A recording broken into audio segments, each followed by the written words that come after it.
Rečemo lahko, da so se danes izpolnile sanje in upanja pacientov v Sloveniji, ki si že dolgo želijo aktivnega sodelovanja, tako pri skrbi za kakovost in varnost zdravljenja, kot tudi pri udejanjanju in načrtovanju sistemskih sprememb. Skupščina je končana, imenovani ste za predsednico. Kaj napovedujete novo ustanovljeni zvezi in kateri so glavni izzivi, pred katerimi ste?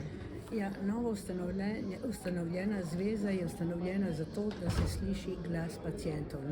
Glas nas pacientov, ki nas je zelo veliko, pravzaprav smo pacienti, danes že eni, jutri bomo vsi, in prav je, da se slišimo in pogovarjamo z zdravstveno stroko in skupaj v dialogu iščemo rešitev, ki bo boljša za obe strani, tako za paciente, kakor tudi za cel zdravstveni sistem. Brez dialoga je to mnogo težje in lahko rečemo, da je ves čas manjkal ta dialog, da skupaj stopimo in iščemo rešitve boljše za vse nas.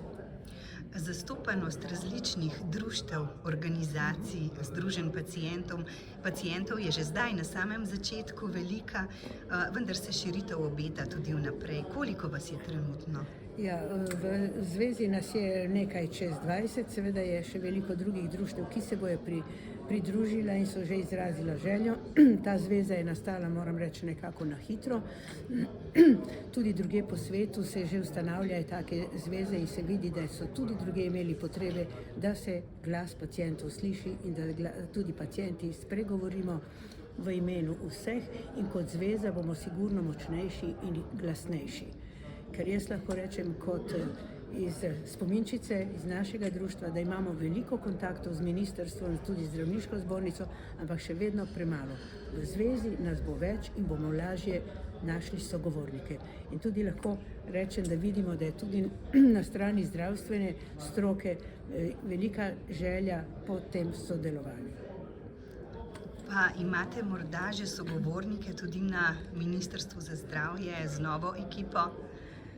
Ja, nekaj seveda že delamo, ampak glavni sogovornik je tu seveda minister. Želimo imeti direkten kontakt z ministrom, da se pogovarjamo in iščemo skupne rešitve. Je morda že stekla beseda o ustanovitvi sveta pacientov ali boste to temo odprli prav na srečanju z ministrom dr. Danijelom Loredanom Bešičem? To bomo odprli takrat, ko bomo imeli srečanje z ministrom.